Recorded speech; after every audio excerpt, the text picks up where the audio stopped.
मेरे गनीम ने मुझको पैगाम भेजा है कि हल्का जन है मेरे गिर्द लश्करी उसके, फसीले शहर के हर बुर्ज हर मीनारे पर कमा बदस सतादा है अस्करी उसके। जब फौजी डिक्टेटर ज़ियाउल हक कलम की स्याही से खौफजदा था, उस वक्त अहमद फराज ने नज़म मुहासरा लिखी, एक मुशायरे में पेश की और उन्हें भी उठा लिया गया। ये अपनी मर्जी से सोचता है, इसे उठा लो, उठाने वालों से कुछ जुदा है, इसे उठा लो। कुछ दिनों पहले सोशल मीडिया पर नौजवानों को लहूलुहान देखा तो मुझे अहमद फराज की यही नज़म मुहासरा याद आ गई, क्योंकि लाहौर की ही सड़क थी। साल था 1977 और तारीख 9 अप्रैल।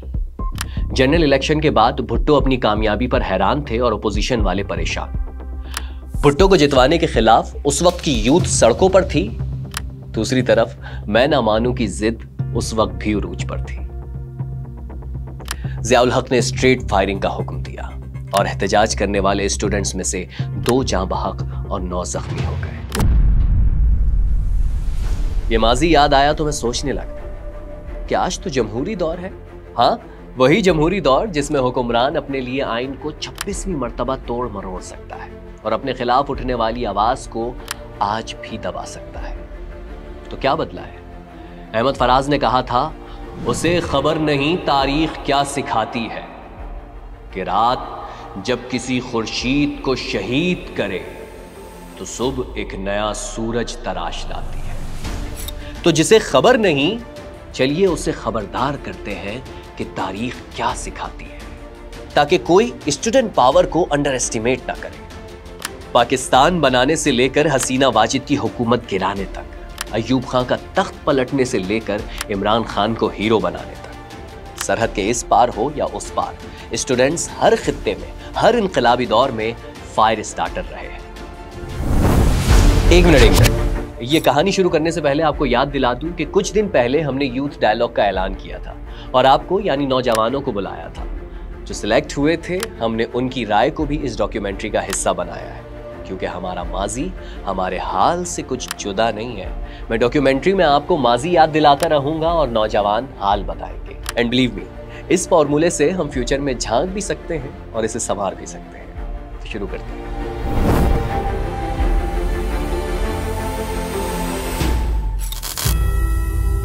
साल 1945 था। दिसंबर में होने वाले इंतखाबात सर पर थे और मुस्लिम लीग की इज्जत दांव पर, क्योंकि ये इलेक्शन पाकिस्तान के नाम पर लड़ना था। मुस्लिम लीग को किसी भी हाल में साबित करना था कि वही मुसलमानान हिंद की वाहिद नुमाइंदा जमात है। ऐसी सूरत में एक ही कौम थी जो उसे सुर्खरू करा सकती थी। जी हां, कौम यूथ। और यहां होता है पहली बार स्टूडेंट पावर का इस्तेमाल। मुस्लिम लीग के जनरल सेक्रेटरी लियाकत अली खान आगे बढ़े और तुलबा से मुखातिब हुए। कॉलेजेस और यूनिवर्सिटीज से बाहर निकले और पूरे हिंदुस्तान में फैलकर मुस्लिम लीग की इंतखाबी मुहिम का साथ दे। फिर क्या था, ये 15 से 25 साल के नौजवान ही थे जिन्होंने गली गली कूचे कूचे मुस्लिम लीग का मंशूर पहुंचाया, जुलूस जलसे रैलियां निकाली और मुसलमानों का लहू गरमाया। इंतखाबी नताइज देखकर न सिर्फ कांग्रेस बल्कि अंग्रेज भी हैरान रह गए। ऑल इंडिया मुस्लिम लीग ने 30 यानी मुस्लिम कॉन्स्टिट्यूएंसीज में तमाम निशिस्तें जीत ली थी। ये बात अलग है कि अक्सरियत होने के बावजूद पंजाब में हुकूमत कम वोट लेने वालों ने इत्तेहाद करके बनाई। नहीं, मैं 2024 के इलेक्शन की बात नहीं कर रहा। 1945 में भी यही हुआ था। यार हम कंट्रोल्ड है। हम लोग, अगर मैं अपनी मर्जी की कोई बात अगर यहाँ पे कर भी देता हूँ, आई डोंट नो कि मैं कल तक जिंदा रहूंगा भी नहीं रहूंगा। तो ये एक बहुत बड़ा मसला है कि हम लोग अगर कुछ बोलते हैं तो लोगों में वो सच सुनने की हिम्मत नहीं होती है। सही है, इस चीज से हम लोगों को निकलना चाहिए कि हम लोग जो डिस्टर्ब हो गए हैं और जो डिवाइड हो गए हैं, हम लोगों में इत्तेहाद आना चाहिए। और जो कौम बनती है ना, वो नजरिए के ऊपर बनती है। अगर नजरिया नहीं होगा तो 90s में जिस तरह MQM के साथ हुआ है, PTI वाला मसला भी अगर मैं समझता हूँ अगर ये मिस हैंडल हो जाए तो मामलात 90s वाले जैसे बन सकते हैं। नहीं समझता। एक सिस्टम क्रिएट किया है जो हम हमारे लिए और हर जगह की यूथ के लिए डिफरेंट है। that are holding us back. वो chains कहाँ हैं? मालिकान है, मालिकान लोकल मालिकान भी हैं, फिर हमारे नेशनल मालिकान भी हैं और फिर इंटरनेशनल मालिकान भी हैं। ये तस्वीर देखिए जिसमें कायदे आजम तुलबा के साथ जमीन पर बैठे उन्हें मोटिवेट कर रहे हैं, क्योंकि कायद समझते थे कि पाकिस्तान के नाम पर इलेक्शन जितवाने वाले स्टूडेंट्स पाकिस्तान बनाने की भी पावर रखते हैं, मगर बागी भी यही नौजवान बनते हैं। अब गलत कहिए या सही, मगर उस दिन नौमौलूद पाकिस्तान में पहली दरार डालने वाला भी एक स्टूडेंट ही था। Let me make it very clear to you. Leave no doubt that the state language of Pakistan is going to be Urdu and no other language.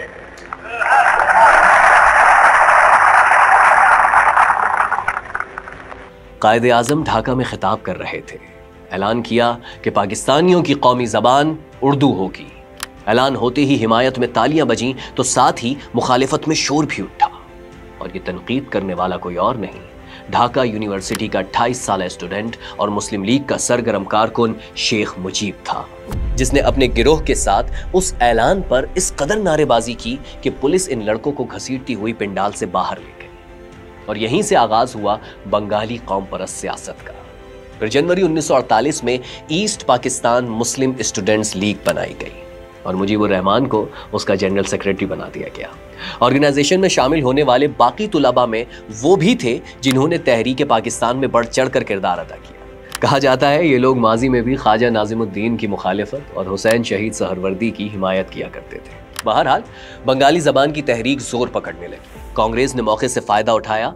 फरवरी 1948 में कांग्रेसी रुकन धीरेंद्र नाथ दत्ता ने बंगाली जबान के लिए असेंबली में एक तरमीम पेश की। जवाब में लियाकत अली खान ने कहा, पाकिस्तान 10 करोड़ मुसलमानों के मुतालिबे पर वजूद में आया है और इन 10 करोड़ की कौमी जबान उर्दू है। जरूरी है कि एक कौम की जबान भी एक ही हो और यह जबान उर्दू के सिवा कोई और नहीं हो सकती। हाँ, मगर हमारी सरकारी जबान गोरों की ही अता करता है। वैसे तो और भी बहुत सी बाकियात उन्हीं की हैं।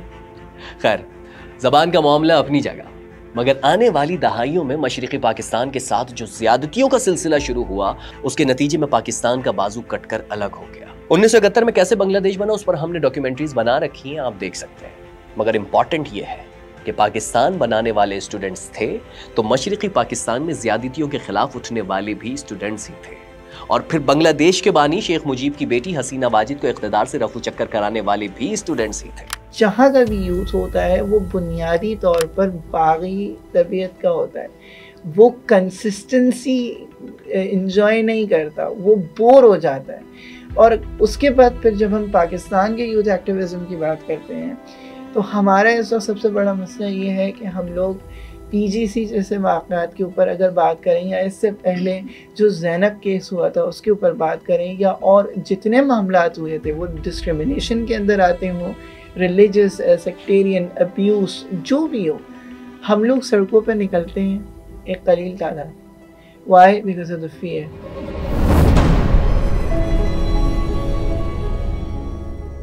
अभी पाकिस्तान सिर्फ 10 साल का ही था कि कुछ मखसूस हलकों ने नजर लगा दी। सदर इस्कंदर मिर्जा ने मुल्क में पहला मार्शल लॉ लगाकर जनरल अय्यूब खान को चीफ मार्शल लॉ एडमिनिस्ट्रेटर बना दिया।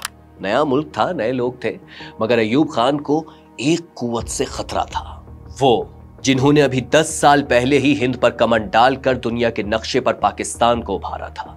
वो जिन्हें मेहदी हसन ने कलीम उस्मानी के लफ्जों में असल दास्तान कहा था। वो जिन्हें कायदे आजम ने मुल्क की बुनियादें करार दिया था। अय्यूब को खतरा था कि कहीं वही पासबान उसके इख्तिदार की बुनियादें ना हिला दें। जी हाँ, वो स्टूडेंट्स ही थे जिनसे निमटने के लिए इख्तिदार संभालने के सिर्फ 1 साल बाद ही अय्यूब खान ने तुलबा तंजीमों को गैर कानूनी करार दे दिया। ये पहली बार हुआ था और स्टूडेंट्स के अंदर जैसे लावा पक रहा था। इसी दौर में अय्यूब खान ने 3 साला डिग्री कोर्स के नाम से तालीमी पॉलिसी बनाई, जिसमें तुलबा को सियासत से अलग करने के लिए बाकायदा एक और गेम खेला गया।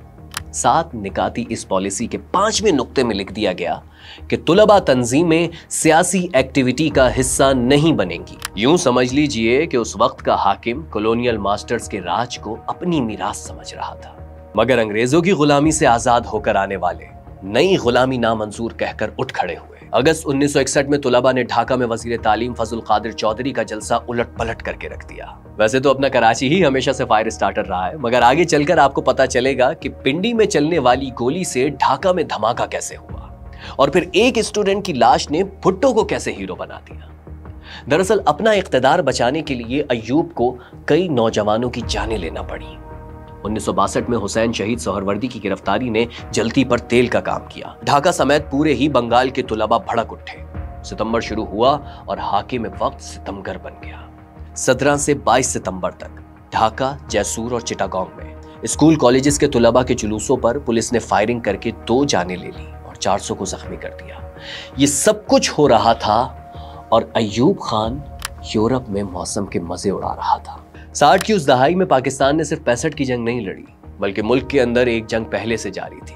तुलबा बमुकाबला अय्यूब बड़ा जनरल बना फिरता था जो बच्चों से लड़ता था। हाँ वाकई, आप वाकयात गिनते जाइए। 8 दिसंबर को पुलिस ने कराची में तुलबा के जुलूसों पर फायरिंग करके एक स्टूडेंट को शहीद किया और बहुत से जख्मी हुए। फिर 11 दिसंबर को पेशावर में फायरिंग करके एक तालिब इल्म को मार डाला। 65 की जंग की वजह से तुलबा तंजीम ने ब्रेक लगाया, मगर ताशकंद मुआहिदे के बाद तुलबा फिर बाहर निकले तो फिर सख्ती से कुचलने की कोशिश की गई। 13 जनवरी 1966 को लाहौर में 4 तुलबा को पुलिस ने फायरिंग करके शहीद कर दिया।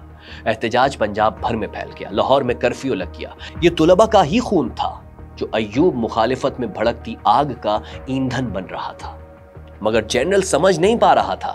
एक के बाद एक तालिब इल्म को मौत की नींद सुलाया जा रहा था। फिर वो हुआ जिसने अय्यूब इख्तिदार के ताबूत में आखिरी कील ठोक दी। 7 नवंबर 1968। जैसे कि मैंने कहा था कि पिंडी में चलने वाली गोली ने ढाका में धमाका किया। रावलपिंडी की सड़क पर एक तालिबे इल्म अब्दुल हमीद पुलिस की गोली से छलनी होकर खून में लथपथ पड़ा आखिरी सांसें ले रहा था। गोली चलने से पहले यह हुआ था कि तुलबा का एक ग्रुप तोरखम से वापस पिंडी आ रहा था। पॉलिटेक्निक इंस्टीट्यूट पहुंचते ही पुलिस ने उन्हें रोक लिया और इल्जाम लगाया कि वो लंडी कोतल की बाड़ा मार्केट से सामान स्मगल कर रहे हैं। पुलिस ने उनका सामान जब्त कर लिया। तुलबा मुश्तइल हुए, हंगामा शुरू हुआ और पुलिस ने गोली चला दी, जिससे तालिबे इल्म अब्दुल हमीद शहीद हो गया। और कुछ ही देर बाद उस मकाम के करीब पहुंचकर जुल्फिकार अली भुट्टो ने तकरीर करते हुए अपना गिरेबान फाड़ कर कहा, मारना है तो मुझे मारो, मेरे नौजवानों को क्यों मार रहे हो। यहां तक की कहानी तो कुदरतुल्लाह शहाब ने बताई, मगर इससे आगे की कहानी भुट्टो दौर के साथी महराज मोहम्मद खान ने सुनाई।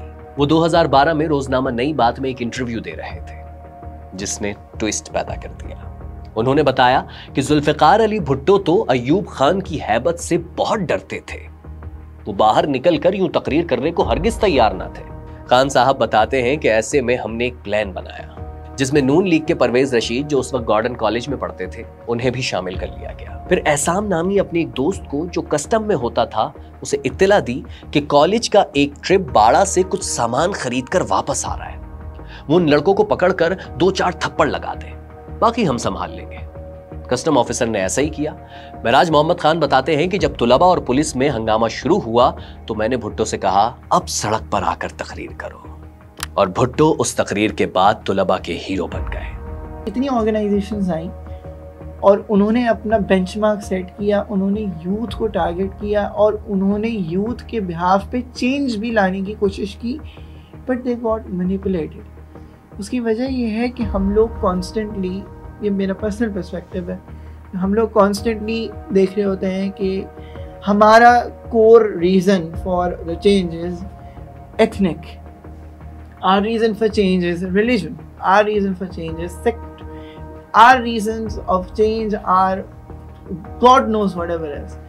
लेकिन शाज़ो नादिर इस मौजू पर बात होती है कि इस वक्त हमारे माशरे में, हमारी यूथ में सबसे ज़्यादा जिस चीज़ की कमी है नहीं पैदा की जाती है, वो है अखलाकियात। दूसरी जानिब अय्यूब खान की काबिना के रुकन एस एम जफर अपनी किताब थ्रू द क्राइसिस में लिखते हैं कि अगर कस्टम हुक्काम तुलबा का जब्त किया हुआ माल देने में देर ना लगाते तो बात इतनी ना बिगड़ती। खैर, इस वाक़े के बाद जितनी तेजी से मगरिबी पाकिस्तान प्रोटेस्ट की लपेट में आ रहा था, ढाका में भी स्टूडेंट्स एहतजाज के लिए उठ खड़े हुए। तुलबा तंजीमों ने मिलकर all Pakistan students action committee बना डाली, जिसके एक्शंस मुल्क के मशरिक से मगरिब तक फैल गए। अय्यूब एडमिनिस्ट्रेशन को मुल्क भर के तालीमी इदारे बंद करना पड़ गए। रावलपिंडी में कर्फ्यू लगा दिया गया। अय्यूब मुखालिफ तुलबा तहरीक आउट ऑफ कंट्रोल हो चुकी थी। अगर आप रफ्तार के मुस्तकिल व्यूअर हैं तो तारीख अच्छी तरह समझते होंगे कि जब जब आमिर को काबू किया जाता है तो वो किसी बितके हुए बैल की तरह इधर उधर टकरे मारना शुरू कर देता है। यही उस वक्त भी हुआ। मशरिक से मगरिब तक पाकिस्तान में तुलबा निशाने पर थे। 1968 में सिर्फ नवंबर और दिसंबर में 69 तुलबा शहीद, 1500 जख्मी और 6000 से जायद गिरफ्तार करके जेलों में डाल दिए गए। मगर तुलबा तहरीक नहीं रुकी। अब उनका नारा था अमरीकी साम्राज्य नामंजूर। आसान कर देता हूं, उस वक्त भी अमरीकी गुलामी नामंजूर का नारा लगा था। खैर, तुलबा तहरीक अय्यूब के इख्तिदार को पहले ही खोखला कर चुकी थी। सियासतदानों ने तो बस गिरती हुई दीवार को एक धक्का और दिया और अय्यूब का तख्त उलट गया। अब एक चीज नोट कीजिए, यहां तुलबा में यूनिटी थी। हालांकि मशरिकी पाकिस्तान में ज्यादतियों की वजह से मसाइल जन्म ले रहे थे, मगर पूरे मुल्क की यूथ एक थी। क्या आज हम एक हैं? जब भी कोई यूनाइट हो जाता है ना, तो there is an external force that comes और वो उस चीज को मैनिपुलेट करना स्टार्ट हो जाती है। हर चीज ग्रेजुअली होती है, ग्रेजुअली मैनिपुलेट करती है एंड इट गोज ऑन। अब जब वो यूथ मैनिपुलेट हो गई ना, देन थिंग्स गो रॉन्ग। हमने देखा कि कोई चीज इनिशियली कोई अच्छे के लिए भी स्टार्ट हुई होगी ना, it will gradually go out to certain things, वो मैनिपुलेट होके उसको इवेंचुअली उस तरह यूज करेगा। तो ये अब करंटली हम इमरान खान वाली चीज देख रहे हैं, ठीक है। The youth is crazy. मैंने कभी फिजिकली विटनेस नहीं किया। इमरान खान जब 9th में हुआ था तो आई फिजिकली विटनेस के कितने लोग निकले थे। देयर वर माय फ्रेंड्स जो मुझे खींच कर लेके जा रहे थे। My mother didn't let me. So I feel like social media activism in Pakistan works both ways. लेकिन the structures that govern us, they have found a loophole out of both of them. So where social media activism is working, they can enforce crackdowns. But rest of the times, we are a generation of TikTokers. We can move from one trend to another in a matter of seconds. So social media activism, I feel like when it comes to enforcement and consistency, becomes really ineffective. आप अपनी power क्यों नहीं realise कर रहे हैं? मतलब आपकी जो रूलिंग क्लास है वो 40% लोग हैं और आप यूथ 60% है। आपको क्यों रियलाइज नहीं हो रहा है कि अगर आप पावर में आए या आप इनिशिएटिव्स देना शुरू करें तो आप क्या क्या कर सकते हैं? हम अपनी ना सोचें, हम ये सोचें कि अच्छा अगर मैंने आज खुद को बचा लिया ना, तो ये सिस्टम कभी ना कभी मेरे घर तक पहुंच ही जाएगा। कभी ना कभी ये नाइंसाफी मेरी गर्दन को भी आप पहुंचेगी। तो अगर हम ये कुछ चीज़ें सोचना शुरू कर दें और रियलाइज करना शुरू कर दें तो चेंज आ सकता है। यूथ एक्टिविज्म छोड़े, यूथ आपको किधर नजर आ रही है? आपको यूथ पाकिस्तान की कॉन्सर्ट्स में नजर आ रही है, आपको पाकिस्तान की यूथ टिकटॉक में ट्रेंड्स फॉलो करते हुए नजर आ रही है, आपको पाकिस्तान की यूथ रात को 2-2, 3-3 बजे तक चाय के होटलों पे नजर आ रही है। लेकिन ये कल कोई डकैत आके किसी नौजवान को मार दे, उसकी फैमिली प्रेस क्लब के बाहर खड़ी होगी चार्ट पेपर लेकर, लेकिन आपको यूथ नजर नहीं आएगा।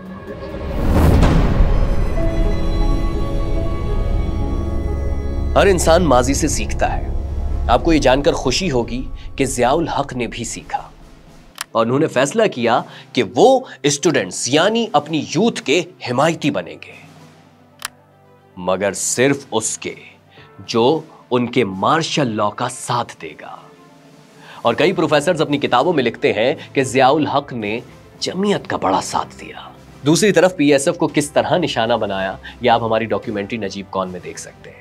जिस तरह जबान और इम्तियाजी सुलूक पर बंगाली कौम परस्त तंजीम ने जन्म लिया था, वैसे ही कराची में महाजिर स्टूडेंट्स इकट्ठे हो रहे थे। शुरू में तो किसी को अंदाजा नहीं था कि 50 पर घूमने वाला ये लड़का क्या कर रहा है, मगर अपने घर से लेकर दोस्तों तक, गली मोहल्ले से लेकर शहर भर तक उसका पैगाम जंगल में आग की तरह फैला और एक नई स्टूडेंट तंजीम APMSO वजूद में आई। यहां एक सबक मिलता है, ये जो 15 से 25 साल का जहन होता है ना, ये 30 से 50 साल वालों को मजबूर करता है कि अपने बिलीफ पैटर्न तोड़िए और साथ दीजिए किसी नए का, किसी तब्दीली का।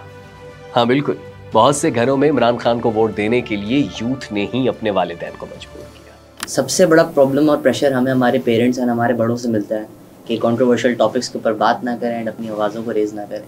What I try to do is that I try to morally police those people who are around me through using an objective source. Youth का एक पैटर्न रहा है जो कि हमें फॉलो करना चाहिए। इसके जो होगा वो देखी जाएगी। Take action right now. अगर कॉन्सिक्वेंसेस के बारे में सोचते रहे, it will be too late. Do what you have to. Think about कि जो ओ माय गॉड इतने सारे क्राइसिस होंगे ना, उनको बाद में हैंडल करेंगे।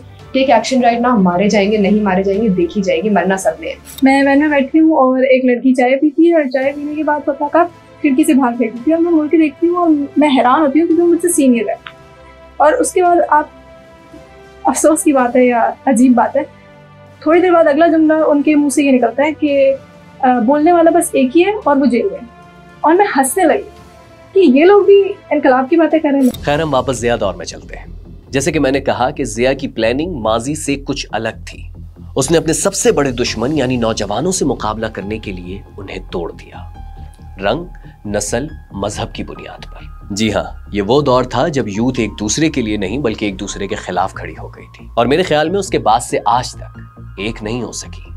अगर ये कहा जाए कि यूथ एक्टिविज्म की जड़ें काटने वाला ज़िया था तो गलत ना होगा। अपने खिलाफ उठने वाली हर आवाज को दबाने वाले ज़ियाउल हक ने फाइनली फरवरी 1984 में तुलबा यूनियंस पर भी पाबंदी लगा दी कि ना तुलबा सियासत में होंगे और ना आवाज उठाएंगे। तारीख पर नजर डालें तो तुलबा को सियासत से दूर रखने की सोच अभी की नहीं थी। प्रोफेसर अजीजुद्दीन लिखते हैं कि क़याम पाकिस्तान के बाद सबसे पहले पंजाब में तुलबा को दर्ज दिया गया था कि तालीम हासिल करके मुलाजमत करें, इज्जत से रोटी कमाएं और सियासत की तरफ ना जाएं, जिसका असर ये हुआ कि तुलबा अपने शहर और मुल्क में कम और अपनी हालत सुधारने में ज्यादा दिलचस्पी लेने लगे। लग रहा है ना जैसे आज की ही बात हो।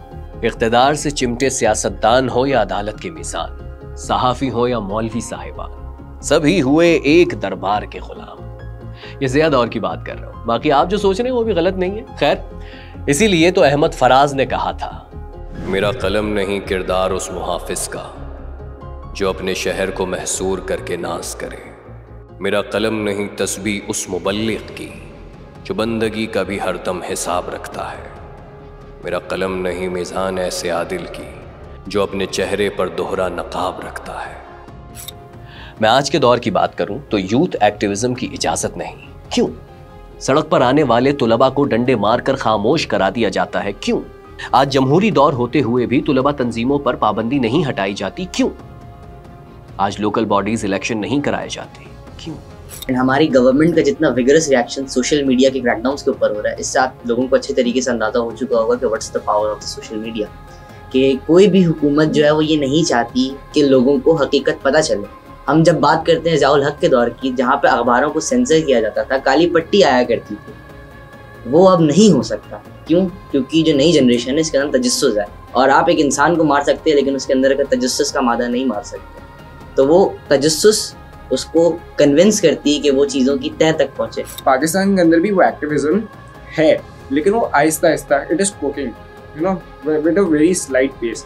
एंड मुझे ऐसा लगता है कि it is long term, because कभी भी आप एक ऑल ऑफ अ सडन, जैसे कि बांग्लादेश के अंदर हुआ कि वो जॉब कोटास वाली बात है, and all of a sudden they just you know made the government disappear. So that was for a reason, but I think for a lot of reasons when you stand up तो उसका impact जो होता है ना वो भी long term होता है। तो ये जो सारी की सारी चीज़ें हमारे यूथ के अंदर इतने डिविजन्स जो है ना, यहाँ पे हमारी अवेयरनेस में डिफरेंस आता है। What we are aware of, how we think, that is different. What they think, that is different. कोई सिंध में बैठा है इंटीरियर में, he doesn't have that person doesn't has the access to you know certain things, internet हो गया, अखबार हो गया या कुछ भी। मतलब मैं आपको बताऊं कि मेरे एक दोस्त है और उनके कज़न जो हैं वो सिंध में ठट्टा में बेसिकली एक बहुत मेजर पोजीशन रखते हैं पॉलिटिकली। उन्होंने ये बात खुद से बजारते खुद बताई है कि people are there who think के बेनज़ीर अब तक जिंदा है एंड वो पैसे भेज रही है ताकि वी कैन सस्टेन। नौजवानों को यह बताना बहुत जरूरी है कि वो अपनी पावर अंडर एस्टिमेट ना करें।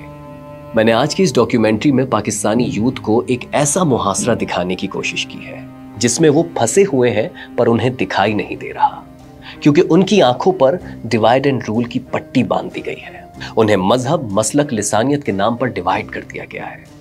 याद रखिए, खुदा उस कौम की हालत नहीं बदलता जो खुद अपनी हालत ना बदलना चाहे। यूथ को यह मुहासरा तोड़कर आगे आना होगा, लीड करना होगा। मैं गट गिरूं कि सलामत रहूं, यकीन है मुझे यह सारे सितम कोई तो गिराएगा। तमाम उम्र की ईज़ा नसीबियों की कसम, मेरे कलम का सफ़र राएगा न जाएगा।